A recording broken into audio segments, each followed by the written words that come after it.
Buenos días con todos. Agradecemos a doctora Clarisa Vinichumo por aceptarnos participar de estas charlas, cuyo público objetivo es los médicos residentes, los residentes odontólogos internos y todo el personal, tanto del hospital como de otros hospitales que nos acompañan. Gracias, doctora. Lo dejamos con el tema de vacunas para el COVID. Ok, buenos días.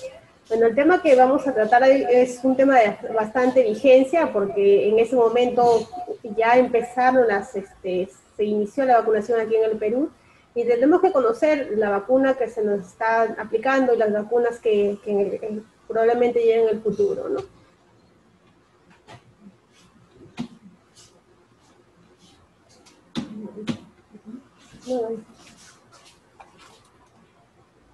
Ya, entonces las vacunas son una de las estrategias que tenemos para luchar contra el COVID.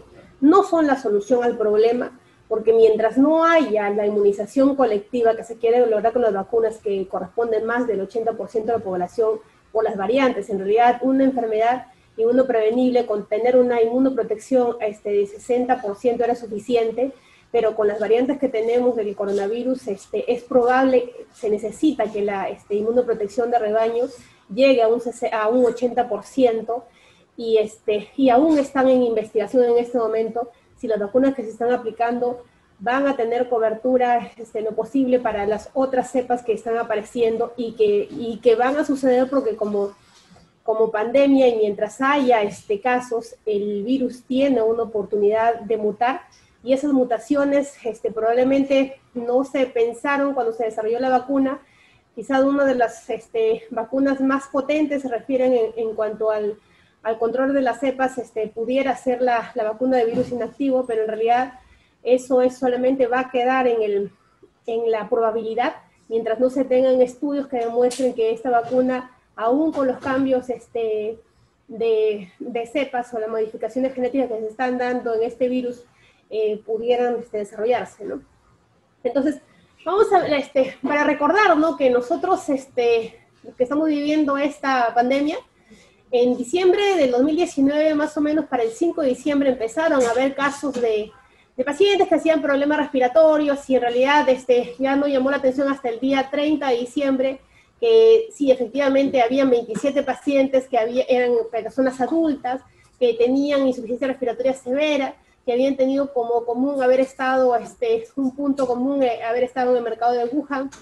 Y luego, o sea, no se midió la gravedad y el impacto de esta pandemia, porque se pensó que podía ser como el SARS o como el MERS, que llegó a una condición de una epidemia, ¿no?, que se autolimitó, y pensaban que con esto iba a pasar lo mismo, y no se midió la magnitud de este problema y que tenemos ahora un daño en realidad catastrófico para la salud pública.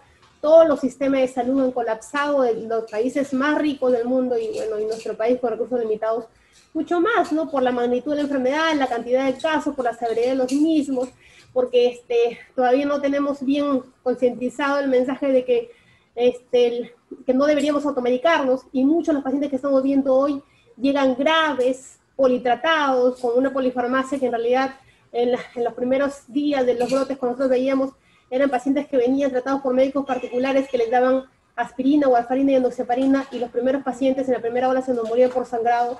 Hoy no sucede eso, pero hoy les están dando antibióticos y los pacientes vienen después de uso de meropenem, vancomicina, generando resistencia, y son las implicancias que probablemente todavía no estamos midiendo lo que va a llegar en el futuro, ¿no? Entonces, esta enfermedad es un virus respiratorio de los beta-coronavirus, ¿no? Y también, ¿no?, cuando a nosotros nos toca educar a la población como trabajadores de salud, y hay la duda, ¿no?, ¿cómo esta vacuna la hicieron tan rápido? En realidad, lo que se ha aprovechado es las epidemias que hemos tenido con el SARS, con el MERS, y a partir de esas desarrollo molecular, se ha logrado desarrollar las vacunas. En realidad no hubo necesidad de tener vacunas para el SARS porque el cuadro se autolimitó, y el MERS tampoco. Sin embargo, tenemos que saber que, por ejemplo, China, para el 5 de enero, si bien el brote empezó el 5 de diciembre, para el 5 de enero ya tenían identificado el patógeno que producía eso, y a partir de ahí, a partir del estudio o material genético que tenían, se pudieron hacer las primeras pruebas moleculares empezaron a desarrollarse ahí, ¿no? También el desarrollo de las vacunas se empezó desde esa época, o sea, desde enero ya se empezó porque ya se tenía el aislamiento molecular del virus que estaba produciendo la enfermedad, ¿no? Entonces, tenemos que saber que para hoy, para el día de ayer, la cantidad de personas infectadas en el mundo eran 115.197.805 y la cantidad de fallecidos 2.560.000 y 169.011 habitantes. Y si uno ve la retrospectiva hace una semana, más o menos en las últimas semanas se han muerto 100.000 personas por coronavirus, ¿no?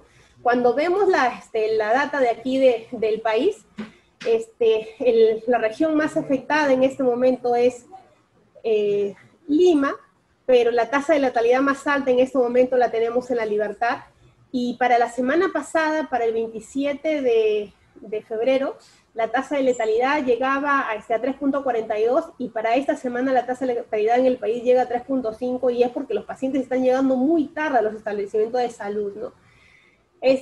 Bueno, nosotros tuvimos un inicio de manejo de la pandemia, quizás manejando nuestra pobreza, porque sabíamos que si se hacía tamizajes moleculares como pedía la población, era imposible porque solo teníamos un laboratorio como país para poder hacer eso, y a veces discutíamos con los infectólogos, sí, porque se hagan las pruebas moleculares, decían, pues si nosotros empezamos a hacer tamizaje masivo con pruebas moleculares a la población, era muy probable que los resultados los tuviéramos después de un mes. Y después de un mes el paciente o se curaba o se había muerto. Entonces lo que hizo el Ministerio de Salud fue utilizar pruebas rápidas que no eran recomendables, pero que en algo nos sirvieron cuando los pacientes llegaban a los hospitales porque eso nos permitía muchas veces confirmar el diagnóstico y que, por ejemplo, para intervenciones oportunas no nos servía mucho y que, por ejemplo, para población o estudios para población, de exposición poblacional, esas pruebas eran mucho más útiles, ¿no?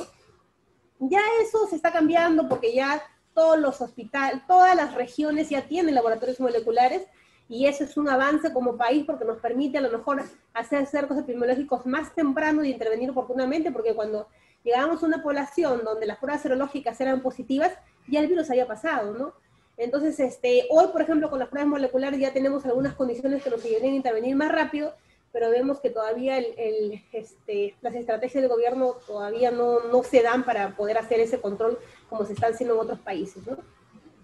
Entonces, cuando hablamos de control de la epidemia, yo les decía, ¿no? La vacuna es una de las barreras que tenemos para controlar esto, no es una de las estrategias, pero el uso de barreras no debe disminuir ni debe desaparecer. Y, por ejemplo, eso es lo que ha llevado a que Europa tenga su tercera ola, ¿no? Porque dijeron, ya empezamos a vacunarnos, ya el virus lo tenemos controlado, pero ustedes tienen que saber que todas las vacunas investigadas hasta este momento en el mundo, hasta hoy, 5 de marzo, todas las vacunas que tenemos, lo que logran es disminuir la posibilidad que uno haga formas severas y que se muera por la enfermedad. Ninguna vacuna está diseñada para que prevenga, o sea, para que no te enfermes de COVID. Por eso la necesidad de tener a una población más o menos el 80% inmunizada para disminuir esa posibilidad de enfermarnos, ¿no? El uso de barreras no debemos desdeñarlo porque es una estrategia que va a servir, que la OMS hasta ayer seguía recomendando que tenemos que utilizar, si es posible, doble mascarilla, porque la virulencia de las nuevas cepas es mucho mayor, ¿no? El distanciamiento social es una estrategia también que, si bien es cierto no la tenemos interiorizada, es una de las estrategias que nos ayuda a disminuir la posibilidad de exposición. Y el rastreo de contactos, ¿no? Que, como les digo, las pruebas moleculares vienen para eso, para hacer un diagnóstico oportuno, intervención oportuna, y si fuéramos una población ordenada, probablemente si tuviéramos una prueba molecular positiva, nos quedamos en la casa y no contagiamos, ¿no? Pero a veces las pruebas moleculares, por ejemplo, en diciembre servían para irme a reunirme en mi casa con mi familia, y decían, no tengo enfermedad, y si el problema es que si el diagnóstico no era adecuado, la toma no era adecuada, a lo mejor sí está exponiendo a mi familia, ¿no? Y eso es probablemente lo que ha sucedido para tener el segundo brote, que es lo que hemos empezado en el mes de enero, ¿no? Ahora, ¿quién debe recibir las vacunas? En realidad esta es una pregunta que antes de empezar la distribución de las vacunas en el mundo, se preguntaban, ¿no? Bueno, la vacuna debería recibirse en base a la información de la ciencia, a la forma como tengan implementadas las estrategias del país y también a condiciones éticas, ¿no? Y hemos visto que el país no ha sido el único que se ha visto involucrado en a lo mejor esta distribución inadecuada de personas que debieron esperar su momento para recibir la vacuna, ¿no? Entonces, por ejemplo, cuando se empezó a investigar y decir, bueno, ¿a qué población vamos a empezar a inmunizar? Se tenían que hablar de la población más afectada. Y, por ejemplo, ¿quiénes son los que se mueren más por COVID?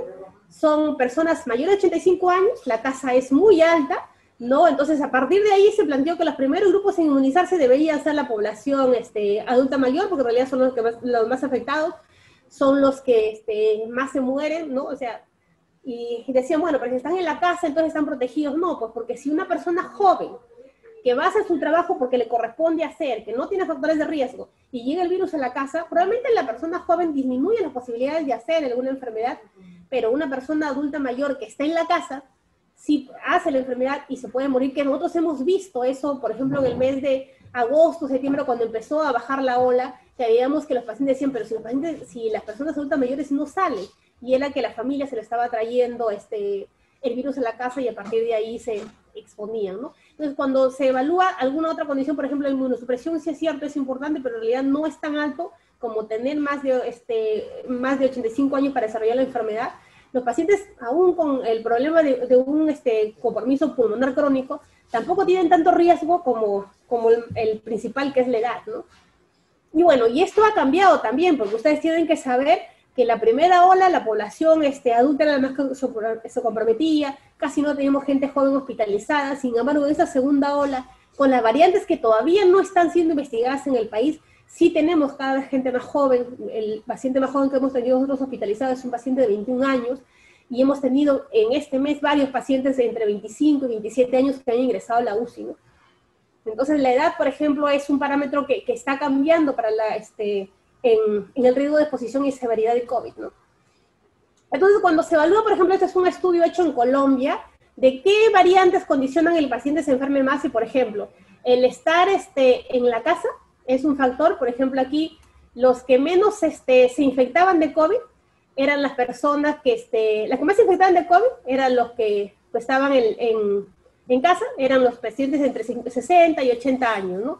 Pero cuando uno va a ver quiénes más se hospitalizaban, ya este grupo, a pesar que ellos se enfermaban más, o sea, había mucho más gente infectada aquí, ¿no? Aquí vemos que los que se hospitalizaban más, ya el grupo etario ya iba volviéndose como mucho más aumentada la edad, ¿no? Y luego, quienes ingresaban a la UCI era un grupo medio, pero el grupo mayor era entre 50 y 70 años, ¿no? Y quienes morían más eran este grupo, los más afectados, los que, bueno, finalmente era el grupo más importante que ingresaba a la UCI. ¿Y quiénes se recuperaban más? La gente más joven, ¿no? Entonces, estas gráficas y estas pirámides nos dan en realidad lo que nosotros hemos percibido, ¿no? Son gente joven que se infecta más, pero que lo que se complican más y se van a hospitalizar son gente que tiene mucho mayores años, ¿no? Quien llega a la UCI más o menos corresponden a este mismo correlato de edad. Los que se mueren también son este grupo importante de personas entre 70 y 80 años. En realidad, los de 90 años no son mucho, porque en realidad no hay mucha gente de 90 años, ¿no? ¿Y quiénes se recuperan más? La gente mucho más joven, ¿no? Entonces, cuando se evalúa también ya a quién yo tengo que proteger dentro del grupo de riesgo, se hace un estudio de seropositividad de los trabajadores de diferentes grupos ocupacionales, y, por ejemplo, ¿quiénes se exponían más? Esta es una data de los Estados Unidos, en la cual los trabajadores que trabajaban en las cárceles son los que tenían mayor exposición. Por eso a las personas que están ahora en la cárcel son el segundo grupo que se va a intervenir para poder vacunarlos, ¿no? A los técnicos, a los trabajadores que trabajaban en condiciones de emergencia, ¿no? A los policías también, ¿no? Y aquí, por ejemplo, el grupo de enfermeras era un grupo importante, pero sin embargo los que tenían un contacto más cercano, no necesariamente los servicios de salud, también era un grupo que eran los que tenían serología predominantemente positiva a COVID, ¿no? Y esto ha significado que, y vamos a ver más adelante, la gráfica en la cual nos permitió decidir con quiénes empezaba primero, ¿no?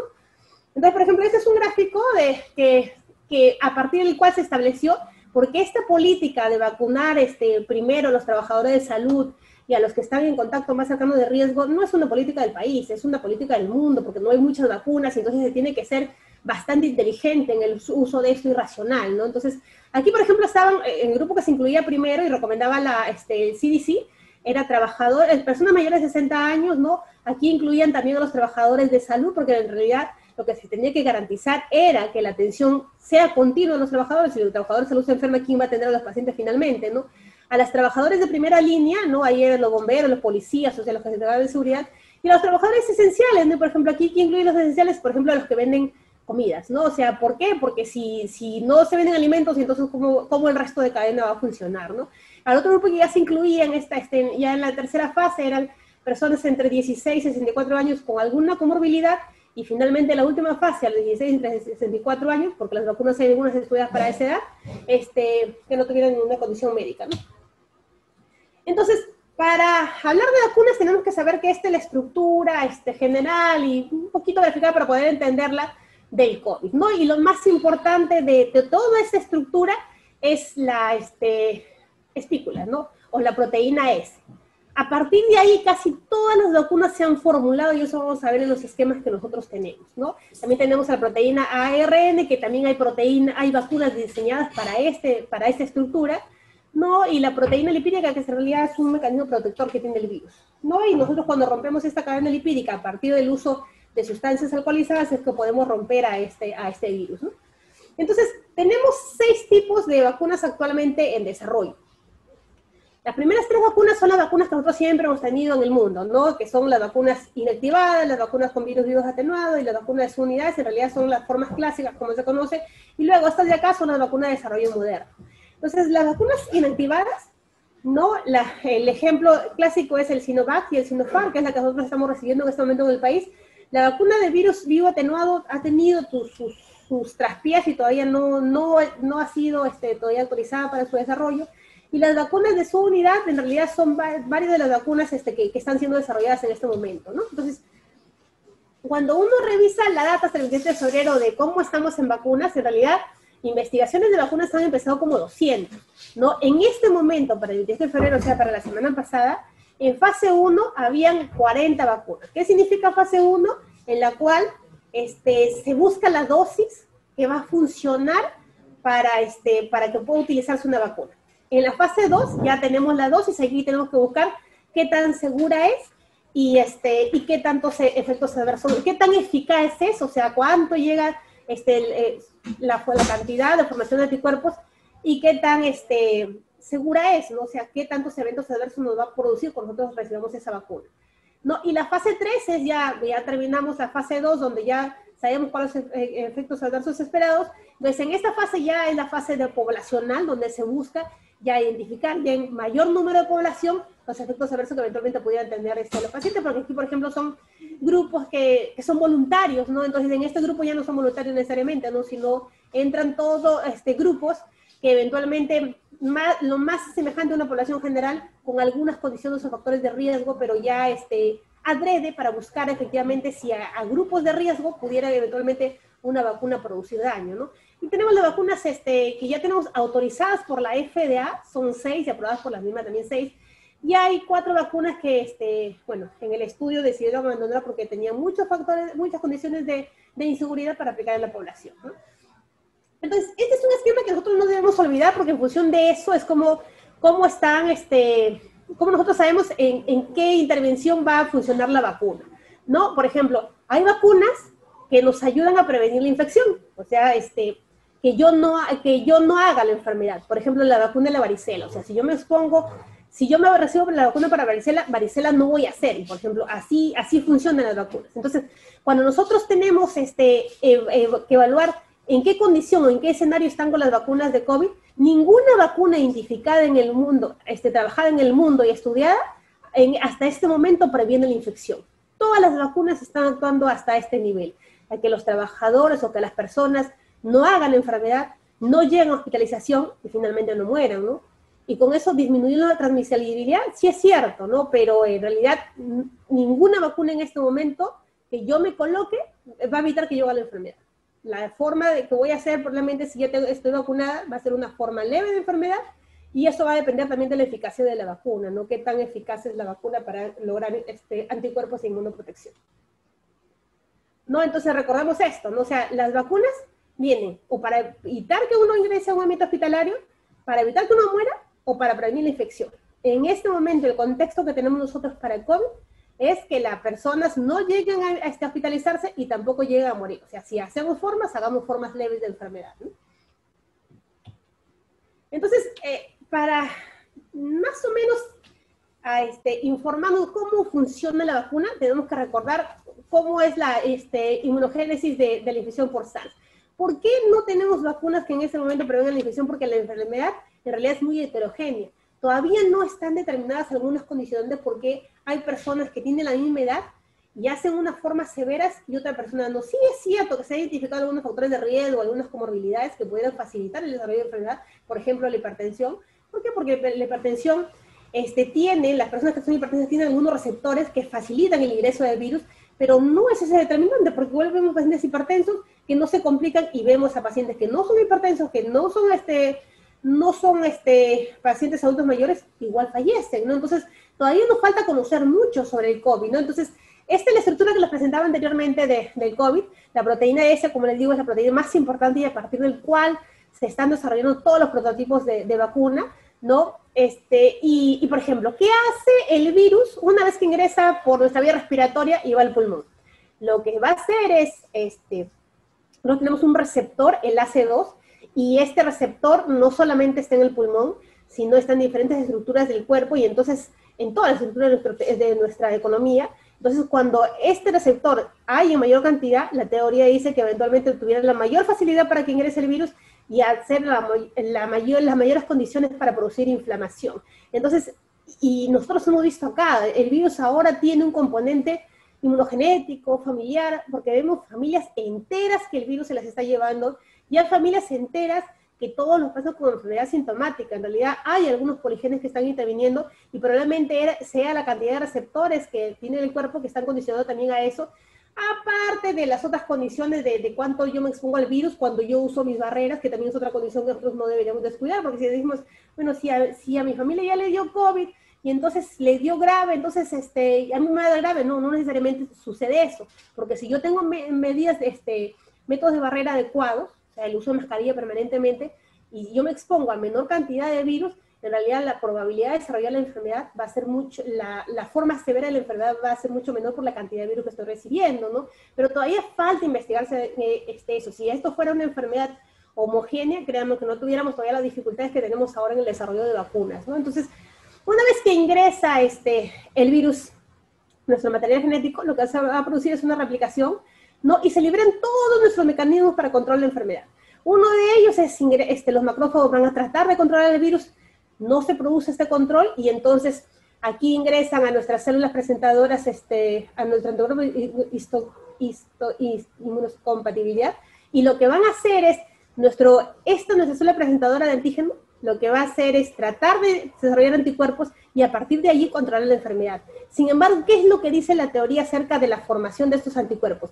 Que mientras más desarrollo de anticuerpos se den a partir de los linfocitos T, la enfermedad va a ser mucho más severa, ¿no? Entonces, igual, o sea, yo me expongo a COVID y el desarrollo de mi inmunidad va a depender de algunos condicionantes, pero lo que sí dice la teoría es que a más presencia de linfocitos T, mayor oportunidad de hacer forma severa de enfermedad.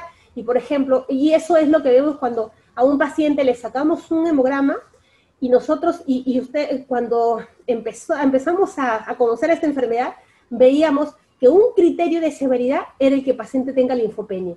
Igualita la misma condición que cuando un paciente tiene VIH y vemos que su CD4, no lo podemos medir CD4, vemos el hemograma y vemos el CD4, los linfocitos y están bajitos, igualito. En COVID, un parámetro, el factor de riesgo es tener linfopenia. ¿Por qué? Porque nuestros linfocitos CD4 están tratando de controlar la infección y en ese tratar de controlar la infección es donde hay una respuesta aberrante y está condicionando a que la respuesta inmunológica de reactivación se dé y nosotros podamos hacer formas severas de enfermedad, ¿no? Entonces, hay estudios en este momento que están dosando CD4 para ver la magnitud de eso, que en realidad todavía están en ensayos clínicos, ¿no? Para ver si a partir del desarrollo de vacunas que sean estimulantes de estos linfocitos TCD4 pudieran a lo mejor disminuir la posibilidad de esta respuesta inflamatoria tan severa que se da en algunos pacientes, ¿no?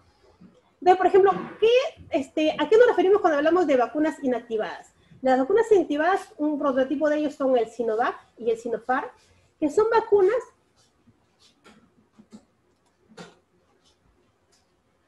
que lo que hacen es, ¿y cómo se desarrolla esta vacuna? Es a los pacientes de Wuhan, que fueron los primeros pacientes, porque esta vacuna se desarrolló desde el mes de enero del año pasado, ¿no?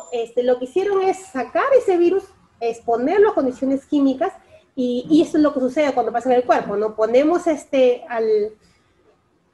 a la vacuna que ya no tiene, que ya está muerta por condiciones químicas, y entonces nuestra célula presentadora de antígeno lo reconoce, y al ser esta célula presentadora de antígeno lo que va a hacer es desarrollar anticuerpos. Entonces, ¿qué tenemos acá?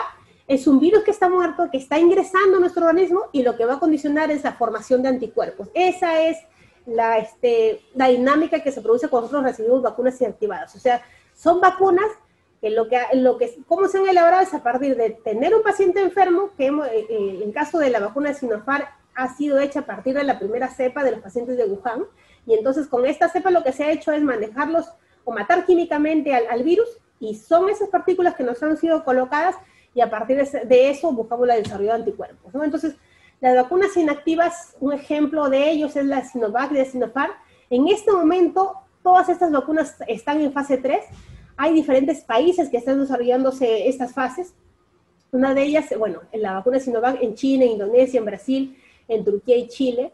Ellos han visto una eficacia de la vacuna en 91.25%, y en realidad cuando valoran riesgos, qué tan insegura es la vacuna, en realidad ellos no han encontrado riesgos mayores con la colocación de la vacuna en estos estudios todavía en fase 3, que incluso algunos estudios todavía van a terminar, porque lo que buscan con en la fase 3, lo que se busca es identificar qué tan segura es la formación de anticuerpos, que ya lo tenemos definido con el estudio de fase 2. Sin embargo, estos anticuerpos, ¿cuánto tiempo duran? Por eso hay pacientes que ingresaron a este protocolo que empezó en el mes de octubre aquí en el país, y que el protocolo recién va a terminar en octubre del otro año, en octubre de este año, porque es un año de seguimiento que les van a hacer para ver si finalmente esos anticuerpos que se forman con las vacunas, cuánto tiempo van a durar, y si vamos a requerir refuerzo todos los años, ¿no? Y probablemente se tenga que extender mucho más los estudios para esto, ¿no? Entonces, la vacuna de Sinopharm también es una vacuna que está en fase 3, que en este momento está en estudio poblacional, y lo que se busca con esta vacuna está siendo probada en China, en la Unión Europea, en Morocco, en Egipto, en Jordán, en Perú, en Argentina. La muestra más o menos ha sido de 30.000 personas que han participado en el estudio, y los sujetos de estudios entre 18 y 59 años. Hay algunos que hablan de una eficacia de un 86% de la vacuna, y otros plantean un 79.1%. ¿No? En la dosis que ellos han probado para la vacuna Sinopharm es de 4 a 8 gramos, y la cadena de frío en realidad es una cadena regular que se utiliza para todas las vacunas de 2 a 8 grados.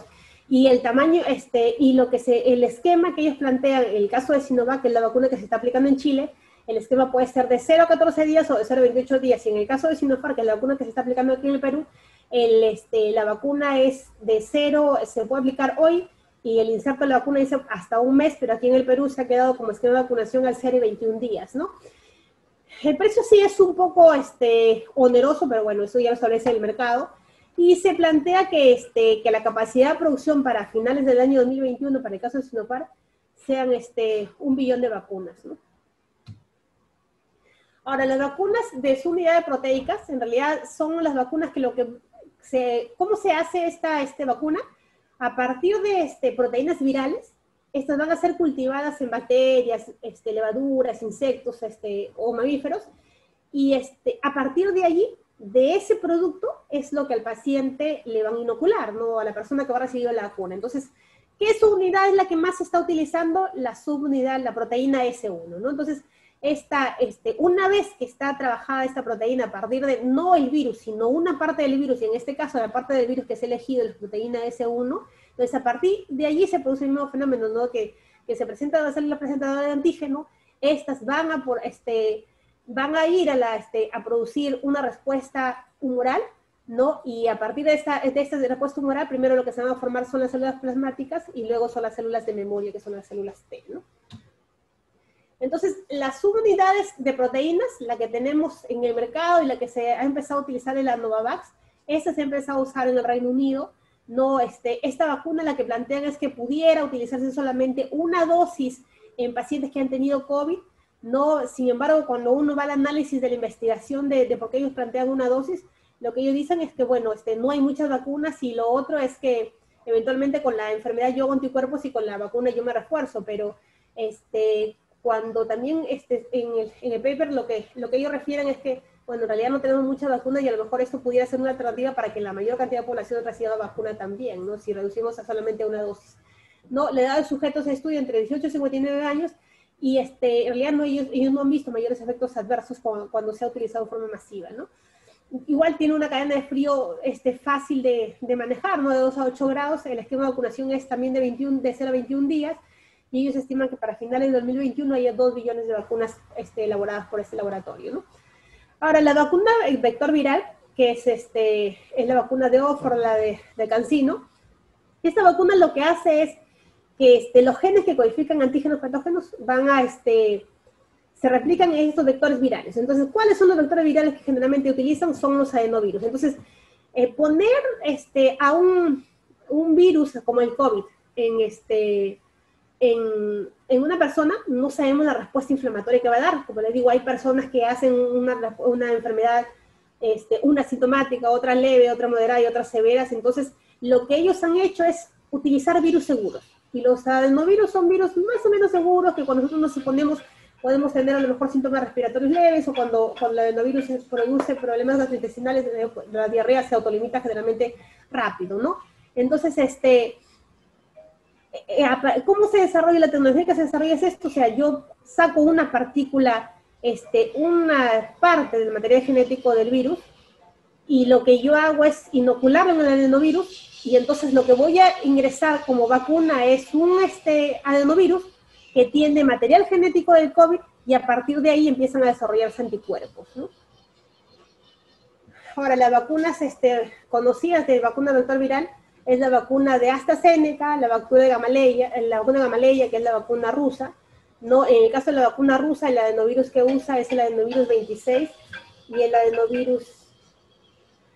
el adenovirus 5, ¿no? Y lo que hace, bueno, en lugares donde se han hecho las investigaciones en el Reino Unido, en Sudáfrica, en Colombia, en Perú, en Argentina, ¿no? Y la vacuna Gamaleya básicamente ha sido desarrollada en Rusia, en Bielorrusia, en India, bueno, y en Venezuela, que ha ingresado como una vacuna que se ha empezado a utilizar en la población, a pesar que esa vacuna está en fase 3, ¿no? Entonces, la fase 3 la están haciendo todos los venezolanos cuando reciben esta vacuna. No es parte de un protocolo, sino lo han ingresado en forma masiva. Ahora, la edad de los sujetos, entre 18 y 59 años, y por ejemplo, la vacuna de AstraZeneca ha tenido sus traspiés, ¿no? Porque recibimos en agosto una información de un paciente que había desarrollado mielitis reversa a partir del desarrollo de esa vacuna, y en noviembre, octubre, para el primero de noviembre también hubo la información de un segundo paciente, ¿no? El primero lo descartaron, pero en el segundo la investigación todavía no ha concluido. Entonces ellos lo dan como una reacción adversa mayor a la mielitis reversa, pero hoy que se está aplicando en la población, porque ya se está aplicando esta vacuna en el Reino Unido, no se ven estos eventos, ¿no? Entonces, la vacuna de Oxford, también la cadena de frío es una cadena fácil de manejar, de 2 a 8 grados, el esquema de vacunación es de 0 a 28 días, ¿no? La vacuna de Gamaleya también tiene la dificultad que esta vacuna tiene que estar a menos de 8 grados, ¿no? Que quizás la dificultad sea mayor porque es una vacuna relativamente segura, ¿no? Y en la muestra, la eficacia es de un 91.4%, y el esquema de vacunación es de 0 a 21 días.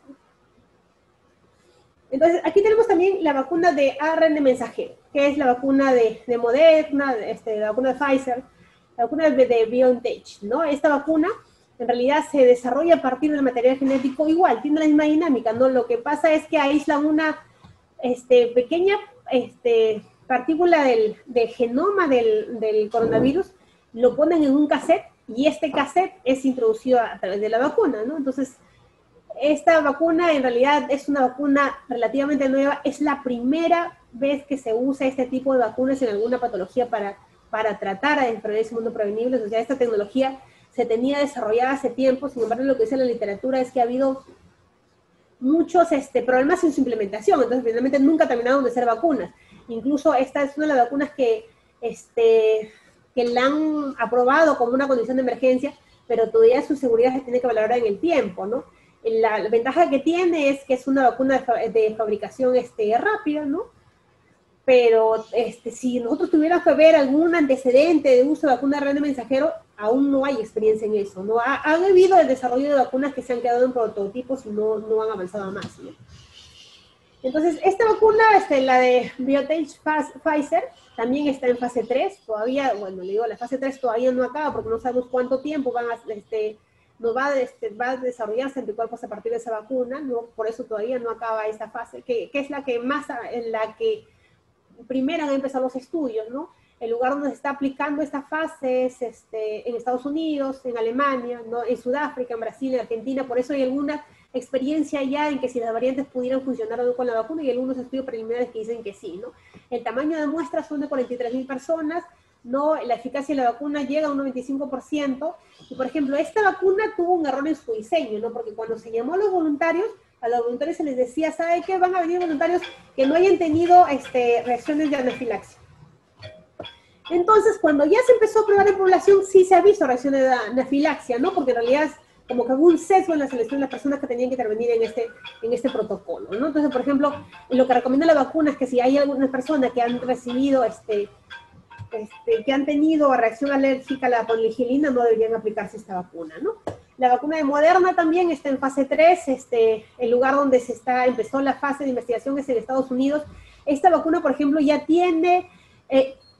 todas las vacunas que tenemos en este momento han sido evaluadas en población general, pero cuando uno se pregunta ya, y en gestantes o poblaciones especiales puedo utilizarla, lo que dicen el cierto de todas las vacunas es que relativamente son vacunas seguras, que podrían utilizarse, pero en realidad lo que recomiendan es que las personas valoren la necesidad de su uso, porque en este momento no hay ningún estudio específico, por ejemplo, que diga que esta vacuna tiene tal efectividad para gestantes, ¿no? O sea, no se han hecho estudios, porque la vacuna de fase 3, ya les digo, viene para uso en población general. Sin embargo, poblaciones especiales ya se requieren más estudios, ¿no? En cambio, la vacuna Moderna, por ejemplo, se está evaluando la seguridad de los pacientes con VIH. Todavía no acaba el estudio y ellos plantean que pudiera ser segura, pero lo que dan como requisito, por ejemplo, en VIH, es que los pacientes tengan su inmunidad controlada. Y, por ejemplo, la inmunidad controlada, por ejemplo, los infectólogos nos impresiona que debería ser su CD4 por encima de 200, ¿no? Pero ellos plantean que para que el paciente pudiera recibir esta vacuna, su CD4 debería estar por encima de 350, ¿no?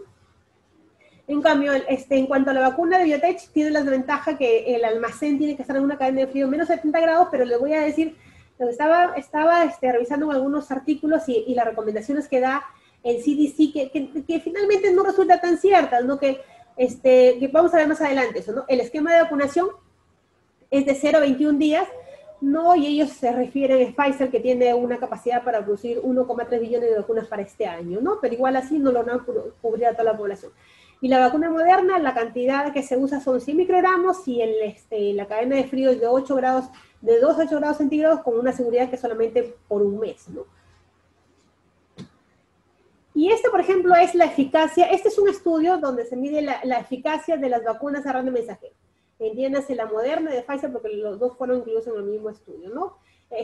La vacuna de Moderna, cuando se empieza a aplicar, y se aplica a partir de la segunda dosis, no se mide aquí el cúmulo de incidencia de COVID, ¿no? Entonces, a los dos grupos, a los dos brazos se les coloca la vacuna y se recomienda que sigan usando los métodos de barrera. Entonces, cuando se empieza a colocar la segunda dosis, que es a los 21 días, ellos ven que definitivamente los que se pusieron la vacuna tienen un desarrollo lineal de COVID, significa que no hicieron la enfermedad, ¿no? Asumiendo que también, porque esto fue un estudio ciego, ¿no? Asumiendo que estos pacientes también igual utilizaron las mismas condiciones de seguridad, las mismas condiciones de barrera, y ellos sí tuvieron más riesgo de hacer enfermedad. Y la vacuna de Moderna tiene la misma respuesta, ¿no? O sea, cuando se colocan o sea, si ustedes ven aquí, en la primera dosis de Pfizer, cuando se coloca la primera y segunda dosis, el riesgo de hacer la enfermedad fue similar, pero cuando se coloca la segunda dosis, ya los anticuerpos se logran formar con la enfermedad y entonces disminuye la posibilidad de hacer infección por COVID, ¿no? Y en cuanto a la vacuna Moderna, sí, o sea, es más bajito el riesgo, ¿no?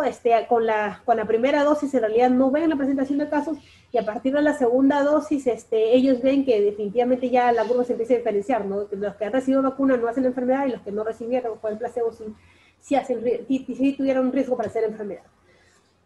En cuanto al almacenamiento, y ese es el problema que hay con esta vacuna, ¿no? Ellos lo que dicen es que si yo voy a recibir la vacuna y la tengo que almacenar por 6 meses, tengo que tener un freezer de menos 60, 80 grados, pero yo digo, ¿para qué voy a comprar la vacuna si la voy a almacenar? No, en realidad no tiene sentido. Por ejemplo, ayer tenemos una reunión con los infectólogos, un infectólogo que había ya estado trabajando en la vacuna de Pfizer allá, y ellos decían que ellos habían comprado refrigeradores grandes y finalmente ni los habían utilizado algunos porque las vacunas se utilizaron tan rápido que en realidad sus sistemas de refrigeración habían resultado demasiado grandes, ¿no? Y por ejemplo, hubo un momento que él refería como una experiencia que que se apagó la cadena de frío y lo que tuvieron que hacer fue vacunar a las personas que estuvieron más cerca y ahí no pensaron que no, los ancianitos primero no, sino a la mayor cantidad de población que estuvo cerca para poder vacunarla, ¿no? Porque si el sistema de frío falla, definitivamente ya esa vacuna queda sin uso, ¿no? Porque ahí también tiene sus detractores, ¿no? Y así como, felizmente que el ruido político aquí en el Perú ha hecho de que la gente entienda que sí se tienen que vacunar. Quizá eso es lo único bueno que hemos sacado de todo ruido político, porque antes que sucediera esto, de 2-1 quería vacunarse, y después del ruido político ya todos quieren vacunarse porque ven que los políticos no se han enfermado, ¿no? Bueno, esto es lo que le decía, lo que estaba graficado en el CDC, ¿no? O sea, si yo compro la vacuna de Pfizer, ¿no? Y para tenerla en condiciones seguras de cadena de frío, y no la voy a utilizar por 6 meses, tengo que tenerlo en un lugar estable, con la temperatura menos 70 grados, pero yo digo, ¿para qué voy a comprar una vacuna si la voy a guardar? No tiene sentido esto, ¿no? Entonces dicen que eso tanto de tenerlo menos 70 grados, en realidad simplemente va a quedar en la teoría porque las vacunas vienen para usarse, ¿no? En un segundo momento, por ejemplo, si las vacunas, si yo lo tengo en un freezer entre 20 y 25 grados, yo puedo cada 5 días cambiar los cubos de hielo y tener las condiciones seguras, y esto así a 2 a 8 grados pueden estar estables por más o menos unos 20 días, ¿no? Y también si yo las voy a refrigerar a las vacunas y ya las voy a empezar a utilizar en la población, refieren que yo puedo utilizarla por 10 días con 2 ciclos de cadena de frío, esta vacuna todavía es segura. Y bueno, si finalmente la vacuna viene y yo ya empiezo a utilizarla en la población, o sea, tengo la vacuna ya tengo la población ahí, ¿cuánto tiempo me puede durar? Hasta 120 horas en una cadena de frío simple, que es la vacuna, que es la cadena de frío que nosotros siempre usamos aquí en el país, ¿no? Que es una vacuna de 2 a 8 grados. Entonces, para el almacenamiento sí se requiere esa gran refrigeradora de 60, 70, menos 60, 70 grados centígrados. Pero en realidad, si esta vacuna viene para uso inmediato, en realidad probablemente requeramos esto, ¿no? De colocarle en un sistema de frío, que es un congelador nada más, ¿no? Y asegurarnos con una permanente evaluación de la cadena de frío, que esto, por ejemplo, lo puede durar hasta 20 días, pero siempre cambiando los bloques de hielo para asegurarnos que esta se mantenga entre menos 2 y 8 grados centígrados, ¿no? Entonces, por ejemplo, estos son los primeros estudios que nos dicen que la vacuna de Moderna, porque la vacuna de Moderna se ha empezado a utilizar en África, eventualmente tienen algunos efectos protectores contra las cepas variantes de la cepa sudafricana, ¿no? Todavía falta algunas investigaciones de esto, pero en realidad del resto de vacunas todavía no hay información. Entonces, mientras no tengamos información, no vamos a saber qué tan eficaces van a ser las vacunas que hoy se están aplicando para las nuevas variantes que tenemos en este momento, que se están dando y que van a seguir sucediendo mientras haya la pandemia. Hay mayor oportunidad que este virus mute permanentemente, ¿no? Y ahora, el otro tipo de vacunas es las vacunas de DNA, que finalmente lo que hacen, y por ejemplo, esta es una de las ya formulaciones antiguas de hacer vacunas, ¿no? O sea, relativamente con mucho más experiencia que las vacunas de ARN mensajero. Entonces, lo que hacen es aprovechar, se ponen antígenos virales que se colocan en un plásmido, que es simplemente una especie que no llega a ser una bacteria, sino un tejido vivo, que va a ser como un vehículo que va a condicionar a que nosotros podamos recibir la inmunoprotección, pero es a partir de antígenos virales que se colocan en un plásmido, que es una especie así de tejido vivo que no llega a ser bacteria, y eso es lo que nosotros recibimos como inoculación en la vacuna, ¿no? Entonces, cuando ya vamos al histórico de Sinopharm, cómo ha ido el desarrollo hasta el momento que llegó al Perú, en realidad yo le decía, o sea, el 20 de enero China empieza el desarrollo de vacuna, o sea, no es una vacuna que se hizo en un par de meses, no, o sea, ellos empezaron el desarrollo de la vacuna en el 20 de enero, porque ellos ya tenían el aislamiento, la secuencia molecular, el secuenciamiento genético del coronavirus, ¿no?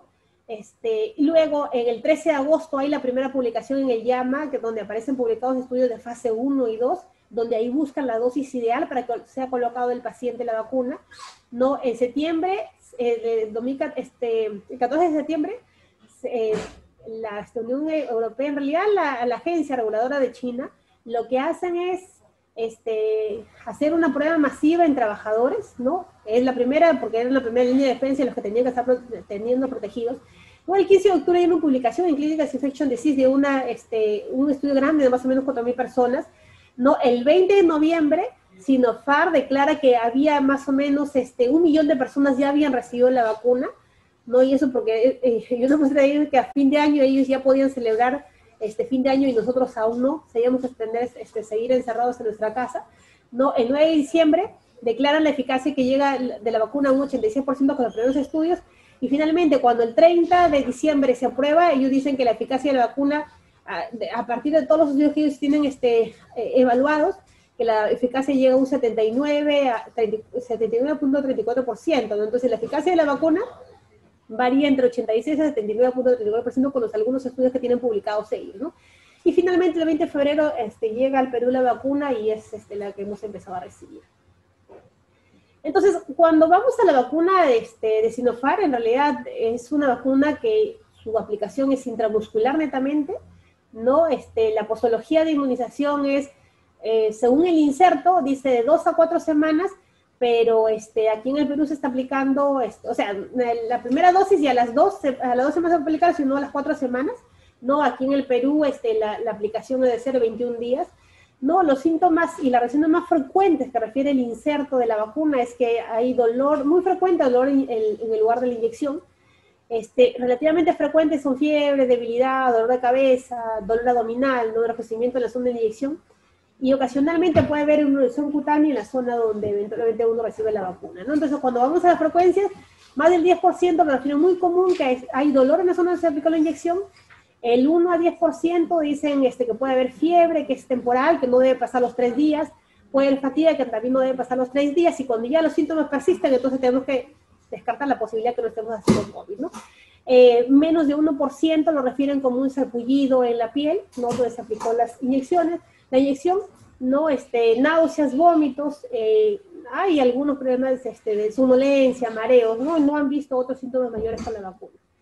Entonces, este es el esquema de vacunación que tenemos en el país. En realidad, yo les presentaba en las primeras gráficas la propuesta que hacía el CDC, y en realidad todos los países del mundo lo han asumido, y ese asumir ha sido a partir de la poca disponibilidad de vacunas que hay en el mundo, ¿no? Entonces dijimos, ya, tenemos que en este momento hacer un estudio o una evaluación inteligente de a quienes nos van a ayudar más en las condiciones para vacunar, y en realidad a quien tenemos que proteger primero es a los trabajadores de salud, ¿no? Porque si el trabajador de salud se enferma, ¿quién garantiza la continuidad de la atención de los servicios, ¿no?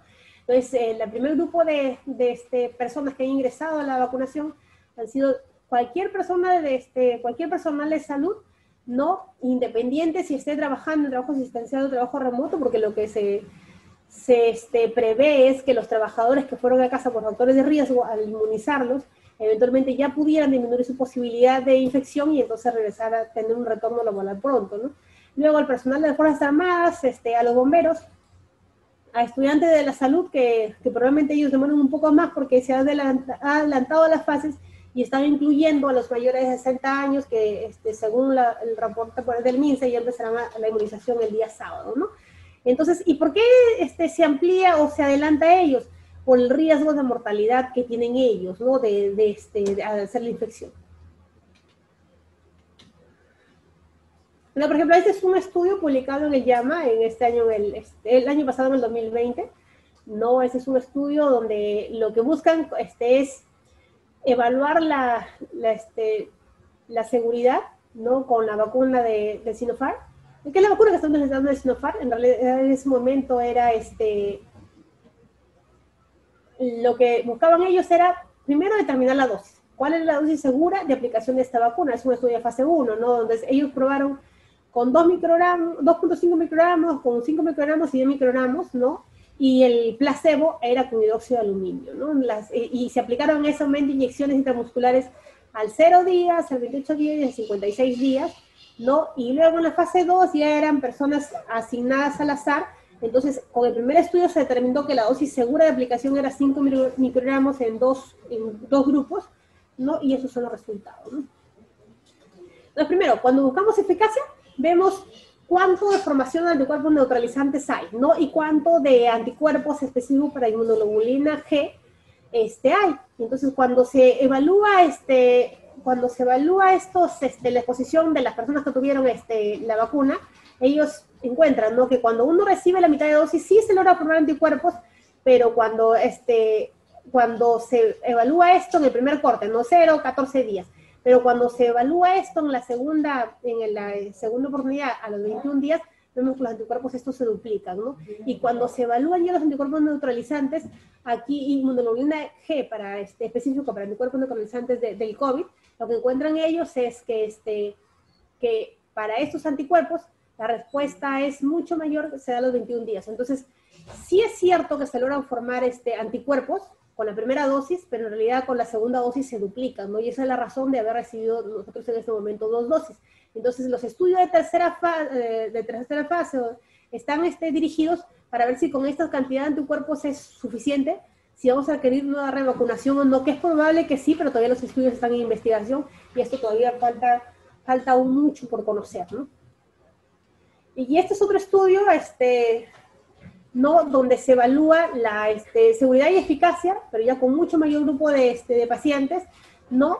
Ese es un estudio publicado en Clinical Infectious Disease, ¿no? Donde las personas en la fase 1 que se estudian son personas entre 18 y 80 años, ¿no? Que eran negativos con anticuerpos IgG y IgM específicos contra el SARS, y a ellos se les separan en 2 grupos, ¿no? Un grupo entre 18 y 50 años y mayores de 60 años, y se asignaron para recibir la vacuna al azar, y ahí lo que se buscaba era buscar si con 2 microgramos, 4 microgramos, 8 microgramos a los 0 a 28 días, o sea, el primer estudio que hicieron ellos fue viendo en 3 momentos, a los 0, 28 y 56 días, o con 0 a 28 días, cómo se lograba la formación de anticuerpos. Pero vamos a ver que ya cuando veamos en las gráficas, ellos también hacen una evaluación a los 14 días de qué cantidad de anticuerpos se logran formar, ¿no?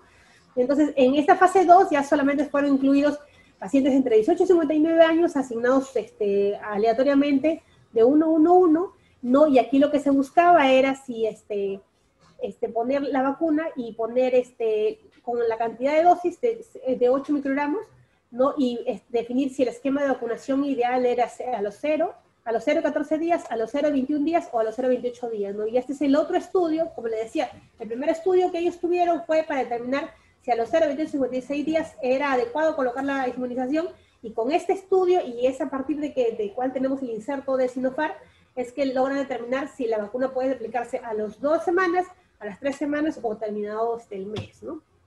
Entonces, en este estudio de la primera fase, incluyeron a 1.192 participantes, ¿no? Se seleccionaron con vacunas, el grupo estuvo seleccionado por pacientes que recibieron 2 microgramos de vacunas, otros 4 microgramos y otros 8 microgramos, ¿no? Que en realidad era un grupo chiquito, ¿no? De 24 personas, ¿no? Luego ellos vieron que el evento adverso más importante era fiebre, y los que habían tenido mucho mayor oportunidad, bueno, el evento adverso más importante era la fiebre, y mientras más dosis recibían, mayor oportunidad de hacer fiebre, ¿no? En esta fase ya 2 del mismo estudio se inscribieron 2.448 participantes, ¿no? Donde la media edad de 41.7 años, y fueron asignados al azar para recibir vacunas igual, ¿no? De 8 microgramos y de 4 microgramos, ¿no? Entonces igual la dosis que ellos querían ver era ya el esquema, ¿no? O el paciente se puede quedar con un esquema de 0 a 14 días, a las 3 semanas o al mes, ¿no? Entonces, y aquí el grupo no fue 24 personas, sino 112. Entonces, también cuando se evaluó esto de los eventos adversos, porque cuando nosotros ya tenemos definida la dosis que se va a poner, lo que tenemos que valorar es qué tantas condiciones de riesgo o qué tantos eventos adversos pudieran tener las personas que reciben esta vacuna, ¿no? Entonces, ellos vieron que la reacción más importante fue la fiebre, ¿no? Y la fiebre dependió mientras más concentración de dosis de medicamento, de vacuna recibían, mayor oportunidad de hacer fiebre, ¿no? Aunque la cantidad de personas que lo desarrollaron fue bien poquita, ¿no? Las que tuvieron 8 microgramos, el 1% había hecho fiebre en el día 0, ¿no? Entonces, cuando se evalúa ya el dosaje de anticuerpos después de recibir la vacuna, entonces si se hace el estudio y se ve, bueno, este es el día 0, aquí se mide el dosaje de anticuerpos, todos, como debería ser, todos los que aparecieron en el estudio tenían 0 dosaje de anticuerpos, no, estas eran vacunas primeramente identificadas para formar anticuerpos, entonces todos los que debían participar eran gente que estuviera con anticuerpos negativos, ¿no? Entonces, cuando se hace el estudio de los 14 días, que se ve con 4 microgramos y con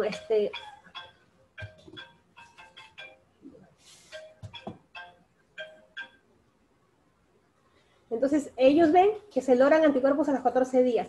Y cuando se evalúa esta misma población a los 28 días, ven que los anticuerpos se mantienen, ¿no? Entonces, es una vacuna que la eficacia se la mide, llega a determinar que la eficacia llega hasta un 79%, y lo que ven aquí básicamente es que los anticuerpos medidos a los 14 días y a los 28 días, los anticuerpos se mantienen, y la tercera fase viene para eso, ¿no? Para investigar cuánto tiempo los anticuerpos se pueden mantener, ¿no?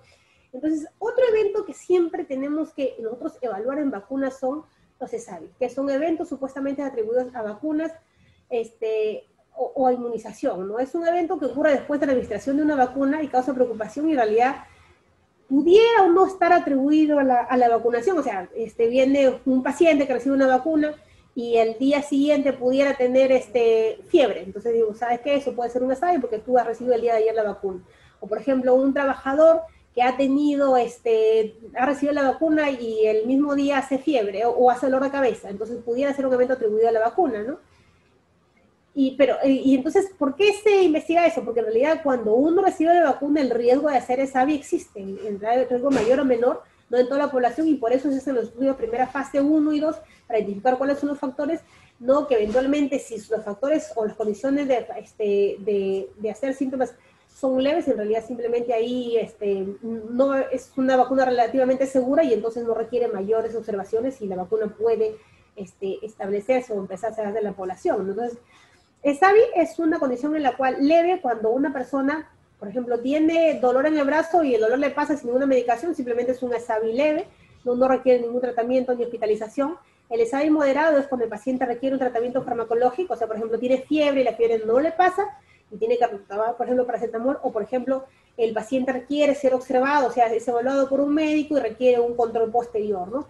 Y el ESAVI severo es una condición en la cual el paciente requiere hospitalización o tiene riesgo de muerte o discapacidad o fallecimiento por haber recibido la vacuna. Entonces, todas estas condiciones tienen que ser notificadas al sistema de vigilancia, y máxime si es una vacuna nueva para el país y nueva para el mundo, ¿no? Entonces, por ejemplo, nosotros como condición de seguridad en este momento estamos aplicando una encuesta para todos los trabajadores que recibieron la vacuna para ver cuáles fueron los eventos adversos, porque en realidad lo que dice el inserto es una cosa y lo que nosotros hemos experimentado como trabajadores es otra, ¿no? Y a lo mejor sí teníamos que conocer la frecuencia, porque eso nos va a corresponder educar a la población cuando ya la vacuna venga a uso masivo, ¿no? Entonces, el ESAVI leve, en realidad sí tenemos que notificarlo a nuestra autoridad de salud, en este caso a la Unidad de Seguridad de Salud en el Trabajo, ¿no? Y se notificará en las primeras 72 horas.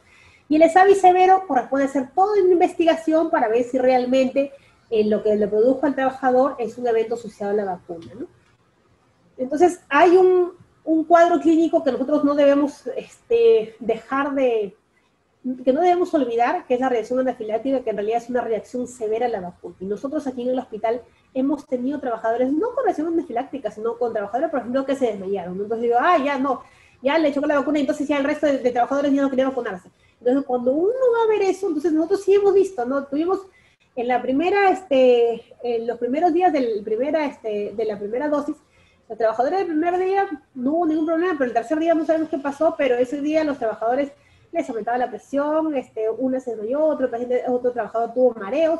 Entonces, por ejemplo, eso nos motivó que ese día la ambulancia del hospital de nuestro centro de vacunación trasladara varias veces a los trabajadores acá. Entonces, sí tenemos que estar atentos, porque la IVA es una vacuna relativamente nueva, que todavía no hay mucha experiencia en la población. Entonces, cuando nosotros ponemos la vacuna, tenemos que saber si el paciente tiene una reacción, si esta es una reacción de síncope, a lo mejor de ansiedad por recibir la vacuna, porque también había preocupación, es una vacuna nueva que me va a pasar, ¿no? Y otra, una reacción anafiláctica que sí es una reacción importante, sistémica, que sí tendría que ser evaluada, porque en realidad si no es atendida puede llevar a muerte al paciente, ¿no? Entonces, cuando nosotros definimos qué es una reacción, cómo diferenciar si el paciente, por ejemplo, tiene un episodio de pérdida de conciencia, si eso por una reacción anafiláctica o por un síncope, una reacción vasovagal, porque la hemos tenido, no es durante la hospitalización, por ejemplo, eso no está descrito en el inserto de la vacuna, ¿no? Entonces, por ejemplo, ahí, si hay una reacción anafiláctica, la reacción anafiláctica generalmente se presenta entre los 15 y 30 minutos, ¿no? Y la reacción vagal, o sea, una reacción a lo mejor por ansiedad, puede ser antes de los 15 minutos, ¿no?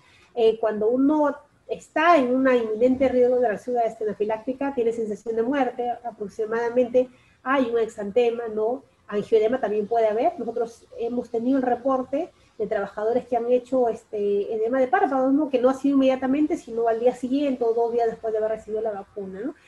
confusión, desorientación, mareo, vaído, pérdida de conciencia. Por ejemplo, este cuadro puede ser incluido en la reacción vasovagal o en la reacción anafiláctica. Nosotros hemos tenido una trabajadora que tuvo mareo, vaído, síncope, y dijeron, ay, es una reacción anafiláctica, y lo que tenemos que ver eran otras condiciones clínicas que para descartar esa posibilidad, porque ahí es un manejo de emergencia, ¿no? En cuanto a respiratorios, la reacción anafiláctica tiene una respiración entrecortada, hay sibilancia, broncoespasmo, no, generalmente el trabajador tiene tendencia, o la persona que recibe la vacuna, a la hipotensión y taquicardia también, puede haber náuseas y vómitos en los dos cuadros, ¿no? Entonces, por ejemplo, esta es el reporte. Me voy a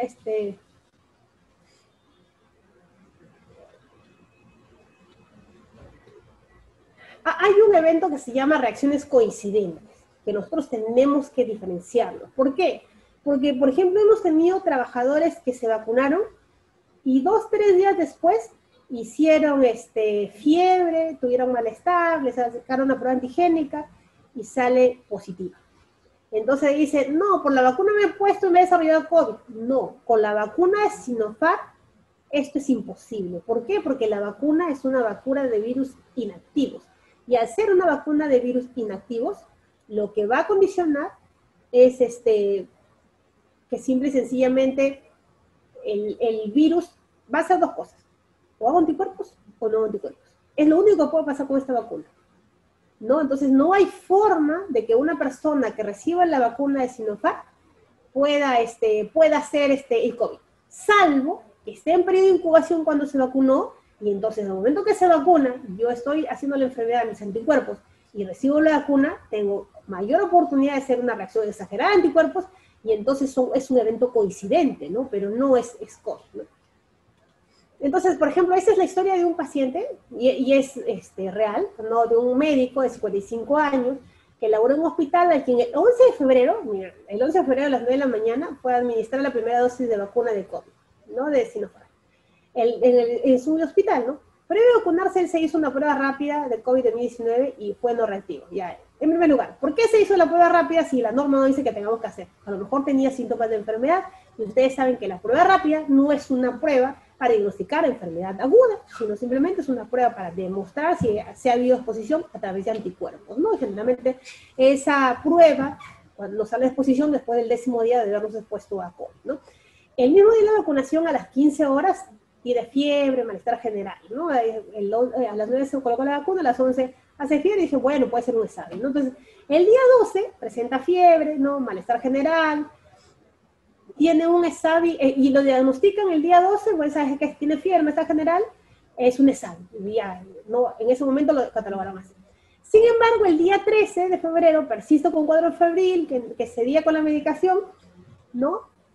Y el día 14, o sea, ya no, pues era 11, 12, 13, 14, ya esto no puede ser COVID, no puede ser un ESAVI, no persiste con cuadro febril, se agrega tos, congestión nasal, malestar general, y el 15 y 16 desarrolla, continúa con la fiebre. El 17 de febrero, en la madrugada, se agrega dificultad respiratoria, le hacen una tomografía, ¿no? Lo ponen con cánula binasal, ¿no? Se administra dexametasona porque el trabajador ya estaba saturando, y ese día el trabajador no quería ir al establecimiento de salud. A las 13 horas fue evaluado por un colega, lo ve febril, lo ve con insuficiencia respiratoria, el oxígeno baja, tiene 10 litros, con 10 litros hay un deterioro del problema del oxigenatorio, ingresa por triaje y lo catalogan como un probable COVID, ¿no? Ingresa a la UCI, se le realiza la prueba antigénica y el resultado es positivo. Entonces, el diagnóstico por el que ingresa al trabajador es un COVID con virus identificado y con insuficiencia respiratoria. Entonces, ¿este es un evento atribuido a la vacuna? No, es un evento coincidente. Y eso es lo que nos puede pasar cuando nosotros vacunamos en pandemia. El riesgo de trabajadores de salud de nosotros es alto, porque nosotros estamos en contacto con los pacientes, aún con las barreras, o sea, el riesgo no es mínimo, no es cero. Entonces, podemos estar en ese escenario, ¿no? De que pudiéramos vacunarnos sin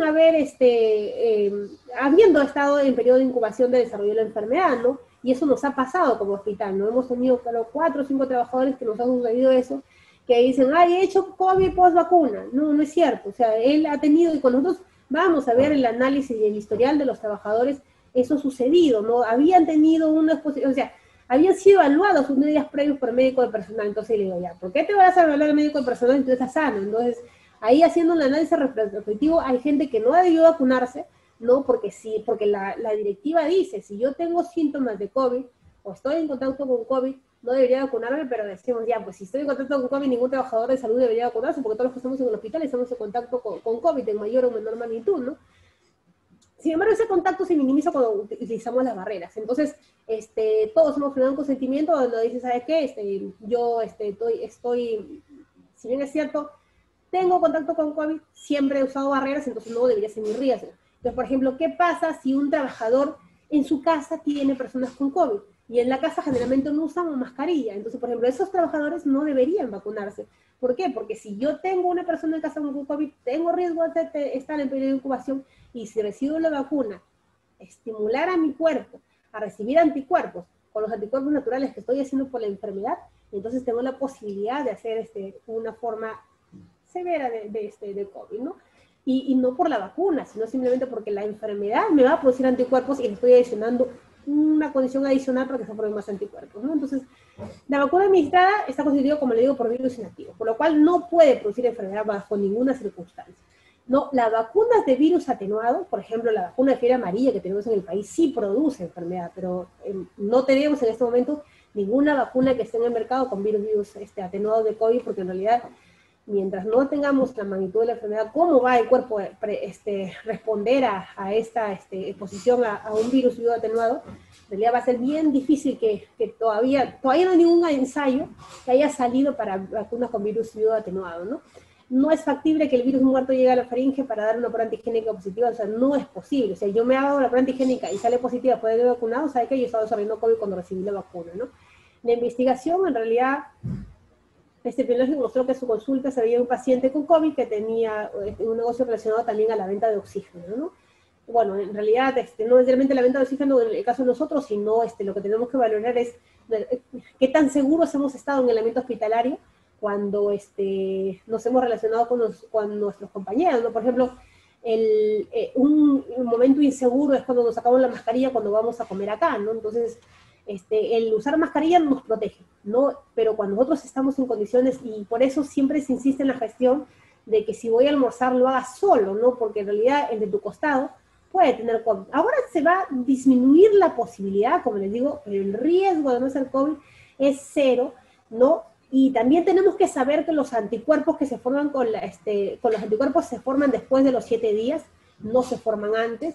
Ya algunos ya hemos recibido la segunda dosis, y entonces mis anticuerpos probablemente de aquí los pueda tener en una semana, pero la vacuna que nosotros hemos recibido, la eficacia en algunos de los estudios se mejora en los casos dice 86%, y en algunos de los casos dice 79%, que en realidad tenemos un 21% de posibilidad de exponernos a COVID, que como les digo, o sea, la vacuna viene para que nosotros no moramos por COVID y no hagamos formas severas, ¿no?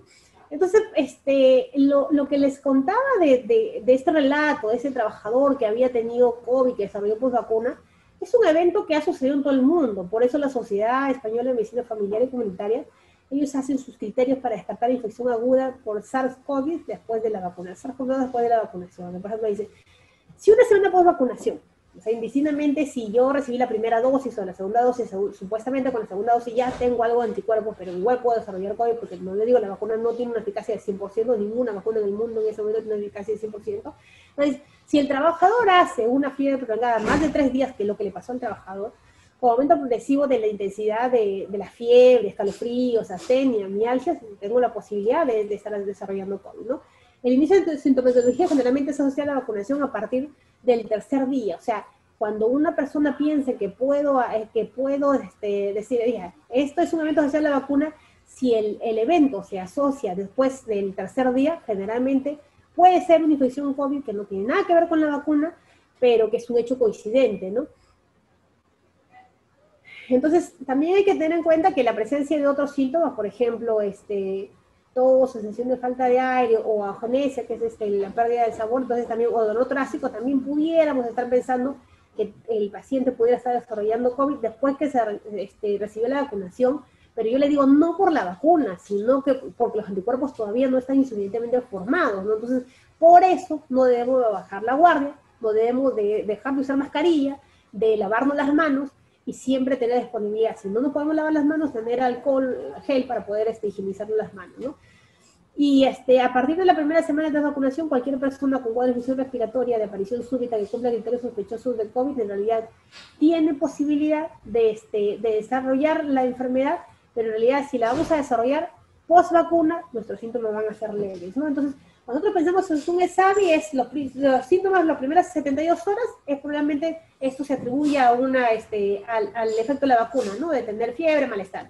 Pero si estos síntomas vienen a partir del tercer día, ya no hay que pensar que en algún momento corté mi cadena de seguridad y he desarrollado COVID, ¿no? Entonces, las recomendaciones, lo que se recomienda es que las vacunas tienen menos probabilidad de desarrollar la infección, pero no le impiden ninguna vacuna en este momento, porque la eficacia, por ejemplo, de Pfizer o de Moderna llega solamente a un 95%, ¿no? Y se recomienda que toda persona con antecedente de haber sido vacunado y que presente criterios sospechosos de COVID, o sea, haga fiebre después del tercer día o persista, o sea, tos o dificultad respiratoria, entonces se debería realizar una prueba diagnóstica activa. Entonces, ¿cuál es una prueba diagnóstica activa? Lo que se recomienda es o una prueba de antígenos o una prueba molecular, ¿no? Las pruebas serológicas en realidad ya resultan obsoletas para hacer los estudios en este momento, ¿no? Entonces, hay condiciones especiales que uno se pregunta si puedo ser vacunado o no. Por ejemplo, ¿qué es lo que dice la norma respecto a eso? Si en las últimas semanas he dado positivo a COVID o estoy siendo monitoreado, no por COVID, ¿debo recibir la vacuna? Lo que se recomienda es que no se vacune. Ahora, y esta pregunta me han hecho mucho, ¿no? Doctora, pero si yo he tenido COVID, la semana pasada me puedo vacunar. Mira, la naturaleza de la vacuna es que tú hagas anticuerpos. Si finalmente tú tienes diagnóstico de COVID y estás haciendo anticuerpos, ya está protegido. La literatura dice que la protección, si los síntomas han sido moderados a severos, dependiendo, o sea, si los síntomas han sido leves, lo que dice el CDC es que yo puedo tener anticuerpos hasta por 2 meses. O sea, una persona asintomática con síntomas leves, porque la cantidad de virus ha sido poquito, los anticuerpos pueden durar hasta 2 meses. Y si los síntomas han sido moderados, severos, incluso hasta que ha requerido UCI, en los anticuerpos duran más o menos unos 6 meses. Entonces, ¿qué es lo que dice la norma? La norma va a un tiempo medio y dice que si yo he tenido síntomas compatibles con COVID, lo que se recomienda es que vacunarme después de los 3 meses, ¿no? Si en las últimas semanas ha tenido alguien que dio positivo con COVID, o está en cuarentena, entonces ahí también una pregunta, ¿no? Ay, sí, digo, si yo estoy en el hospital, ¿cómo no voy a tener contacto positivo con COVID? No, etcétera. O sea, aquí la pregunta es si yo no he tenido condiciones de seguridad cuando me he expuesto a una persona con COVID. Por ejemplo, y eso sucede en la casa, ¿no? O sea, yo en la casa no estoy con mascarilla permanentemente, entonces si alguien desarrolla COVID en la casa, es probable que, entonces, ese sí es mi contacto positivo, entonces yo no debería vacunarme, ¿no? Y ahí, ¿cuánto se puede esperar? Lo que se recomienda por lo menos 14 días, que es el tiempo de incubación que puede tener una persona para desarrollar COVID, ¿no? Y si está en cuarentena, entonces ahí no se vacuna. O sea, por ejemplo, si en mi casa alguien tuvo COVID y sabe que a mí me mandaron a mi casa porque estoy en cuarentena, porque he tenido un contacto positivo en la casa, entonces en esa condición no se vacuna, ¿no? Si en los últimos días ha tenido fiebre, escalofríos, falta para respirar, porque en realidad hay algunas personas que simplemente han tenido esos síntomas y no acuden a un servicio de salud, ¿no? Lo que se recomienda es no vacunarse y ahí, por ejemplo, esperar unas 3 meses para vacunarse, ¿no? Ahora, si ha recibido alguna vacuna o una prueba cutánea de tuberculosis, en las últimas 4 semanas se recomienda que no debería ser vacunado y esperar un mes para que reciba la vacuna, ¿no? Y si en los últimos 90 días ha habido una transfusión de sangre, tampoco se recomienda recibir la vacuna, porque en realidad lo que todavía no conocemos, porque ese es todos los estudios de las vacunas están en fase 3, no sabemos si eventualmente pudiera haber un riesgo de hacer un rash, ¿no? Por recibir hemoderivados y pues, recibir prontamente la vacuna, ¿no? Si el paciente tiene cáncer, leucemia, VIH, se debería recibir, lo que dice la norma aquí en el país dice que no se vacuna. Sin embargo, cuando uno habla con expertos y uno busca la literatura, en realidad, literatura en este momento no hay escrita. Y lo que refieren es que, por ejemplo, no es para la vacuna precisamente la de Pfizer la que tenemos, la vacuna de Sinopharm que tenemos, sino para la de Pfizer, que recomiendan que si, por ejemplo, el paciente tiene VIH, pudiera vacunarse cuando el CD4 está por encima de 350, ¿no? O con la enfermedad controlada, refieren ellos, ¿no? Y, por ejemplo, si a una artritis reumatoide o una espondilitis anquilosante pudiera vacunarme, en realidad, si el paciente no tiene enfermedad activa, no está con terapia inmunosupresora, sí pudiera vacunarse. Y en otra condición, pero doctora, si yo me pongo la vacuna me voy a hacer formas severas. En realidad, si estoy con terapia inmunosupresora, porque eso también ha sido la pregunta de varios trabajadores en el hospital, si estoy con terapia inmunosupresora y recibo la vacuna, en realidad si recibo la vacuna no va a pasar nada, sino que simplemente no me he puesto anticuerpos, simplemente no voy a desarrollar anticuerpos. Y al no desarrollar anticuerpos voy a tener una falsa idea de que estoy protegida y me puedo exponer a COVID. Entonces, si yo ahorita tuviera una enfermedad inmunológica, como me ha pasado una trabajadora que recibía rituximab, y me decía, doctora, ¿me puedo vacunar? En realidad no te puedes vacunar. Y no te puedes vacunar no porque la vacuna te vaya a hacer daño, ni porque vas a hacer la enfermedad de COVID, no, simplemente porque la terapia monoclonal no permite que cualquier vacuna la persona puede hacer anticuerpos. Entonces, no se recomienda que una persona se vacune en esta condición, ¿no?